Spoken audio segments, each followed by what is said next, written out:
ஆத்ம ஞானம் அளிப்பாய் நித்யா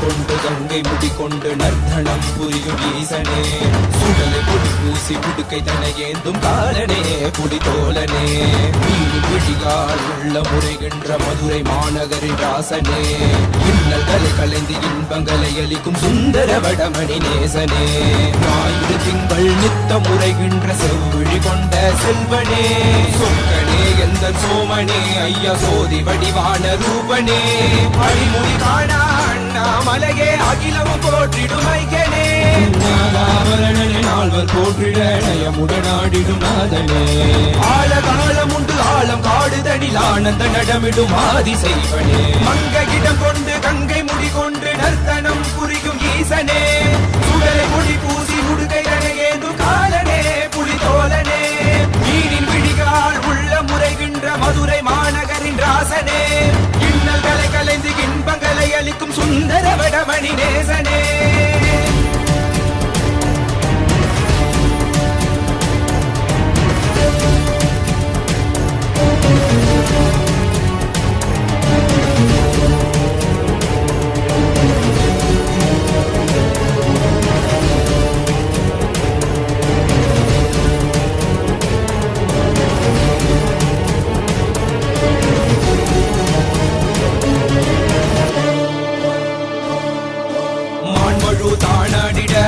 மங்கையவளிடம் கொண்டு நீயாடிவாடியாது இருவினைகள் தீர்த்தருளவே நித்யனே இடவத்தின் மேலேறிவா என்றென்றும் ஈசனை தானாடிட புவிதனில் சுந்தரனை நீயாடிவா தினமும் நீ விசும்பு தந்தருளவே நேசனே மலனே நீயாடிவா இமையோர்கள் இன்னலை கலந்திடும் தேவா தேவாதி தேவா சதா சிவா பாபா குருவாக வந்து திருவருள் புரிவாய் நித்யானந்தனே முக்தி தரவாவா பிறவியில் உரைகின்ற பிரமணே நீயாடிவா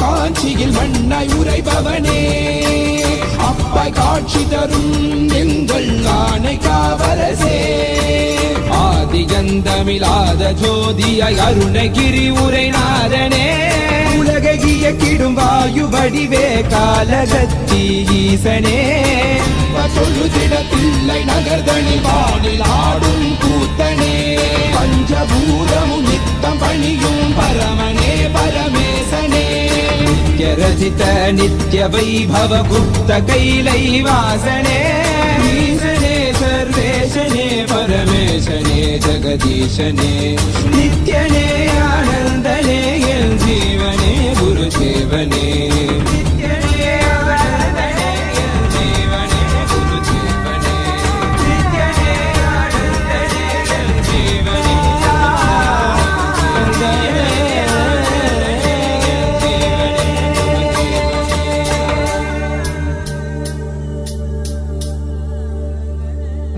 नाममो जन्मरक्षक मंत्र तामसमो थेयग भजिंबवे मनसा नित्यनाममो जन्मरक्षक मंत्र तामसमो सेयग भजिंबवे मनसा नित्यनाममो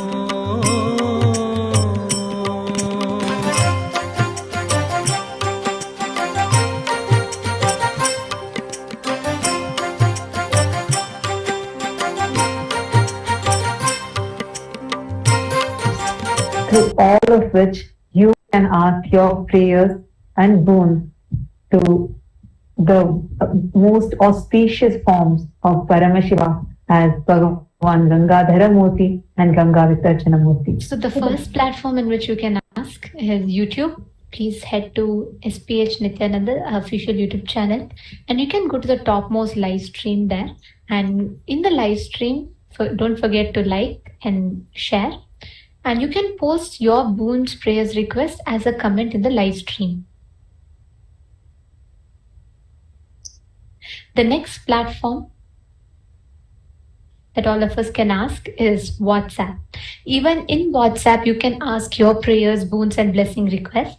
So you all can head to kailasa.org, the official website, and Paramashiva is available to you in your WhatsApp. So you can just go to the homepage. You will receive a notification for in the homepage for you to join the WhatsApp community. So click join the WhatsApp community. It will lead you to the WhatsApp community, and you can post your messages there in the WhatsApp community, and you will be receiving the blessings in WhatsApp.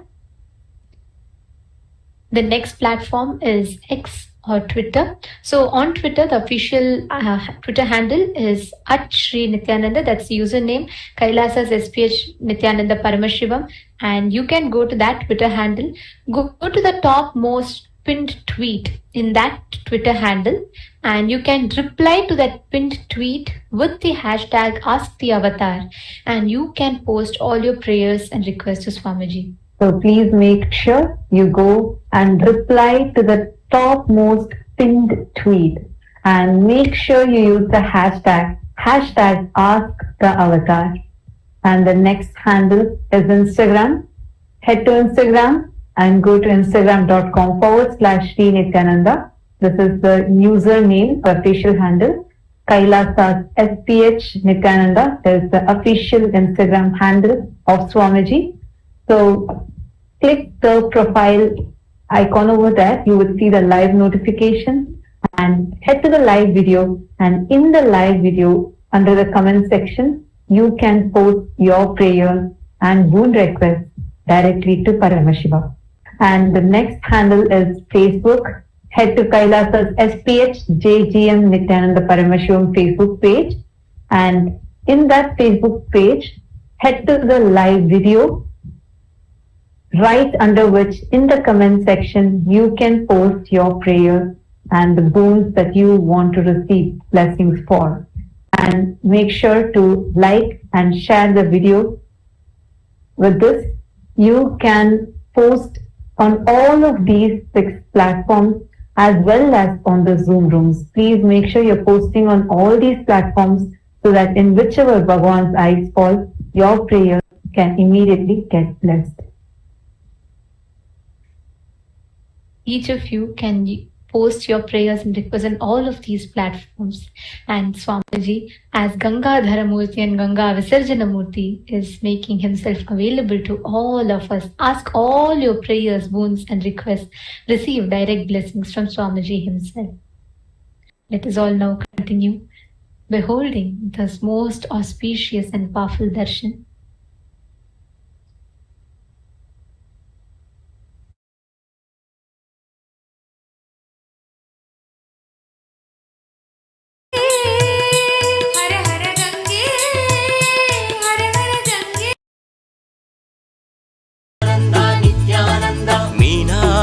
अवतारा Nityanand Nityanand अर्धनारीश्वरा Nityanand Nityanand Nityanand Nityanand नित्यनिधीश्वर Nityanand Nityanand Nityanand नित्य सद्गुरु नित्यानंद करुणामय मूर्ति नित्यानंद नित्यानंद कमलालय कीर्ति आनंद परशांति नित्यानंद नित्यानंद आत्मालय कांति नित्यानंद नित्यानंद नित्यानंद नित्यानंद नित्यनिधीश्वर नित्यानंद नित्यानंद नित्यानंद नित्य सद्गुरु नित्यानंद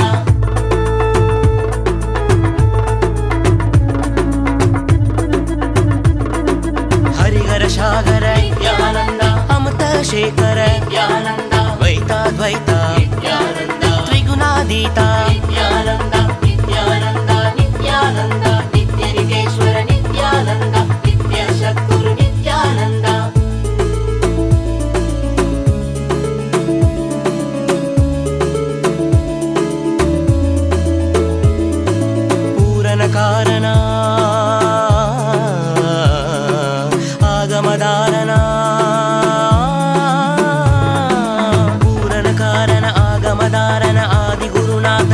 चतुर्वेद सर्वसंरक्षक सन्मार्गनायक महाभावेन लिंगोद्भवेन आनन्दरूपेण नित्यानन्द नित्यानन्द नित्यानन्द नित्यानन्द नित्यानन्द नित्यानन्द नित्यानन्द नित्यानन्द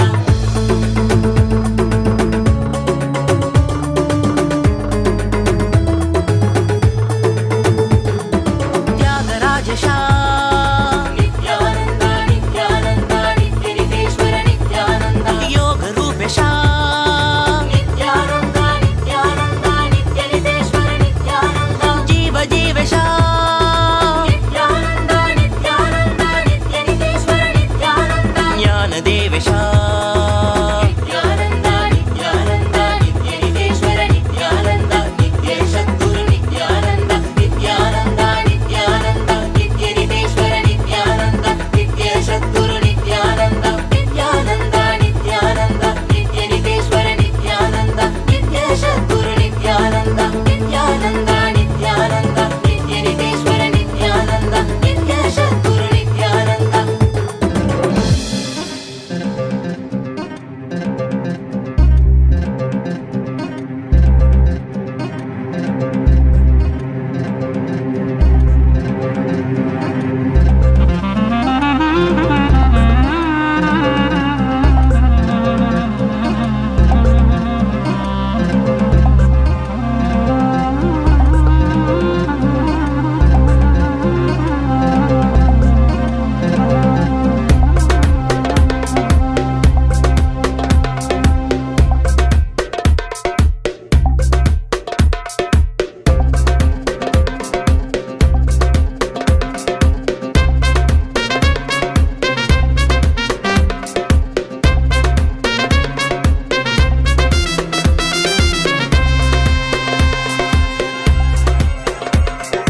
भजहं अनिशं श्री परमहंस नित्यानन्दं भजहं अनिशं श्री परमहंस नित्यानन्दं बिडदि ध्यान पीठाधिपतिं सर्कुरुं सर्कुरुं सर्कुरुं बिडदि ध्यान पीठाधिपतिं सर्कुरुं सर्कुरुं सर्कुरुं नित्यानन्द नित्यानन्द नित्यानन्द नित्यानन्द नित्यानन्द नित्यानन्द नित्यानन्द नित्यानन्द भजहं अनिशं श्री परमहंस नित्यानन्दं भजहं अनिशं श्री परमहंस नित्यानन्दं बिडदि ध्यान पीठाधिपतिं सर्कुरुं सर्कुरुं सर्कुरुं बिडदि ध्यान पीठाधिपतिं सर्कुरुं सर्कुरुं सर्कुरुं सर्कुरुं सर्कुरुं सर्कुरुं Nityanand Nityanand Nityanand Nityanand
initiate all of you into Atma Shakti, will persistence,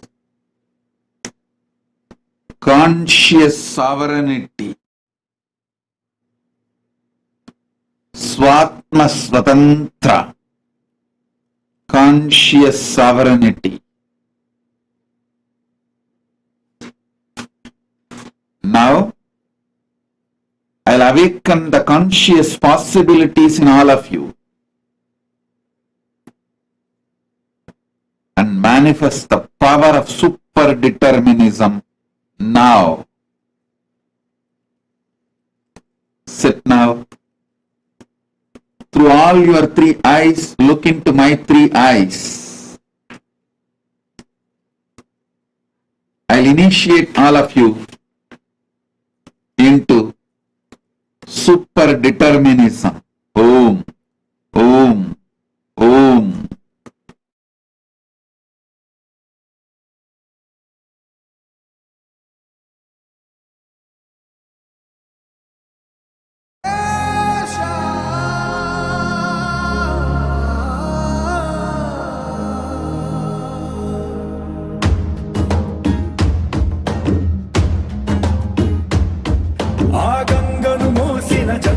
దేవుడు లింగములో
वैद्यनाथ केदार हरे मल्लिकार्जुन सोमनाथ नित्य महाकाल ओंकार हरे मल्लिकार्जुन सोमनाथ नित्य महाकाल ओंकार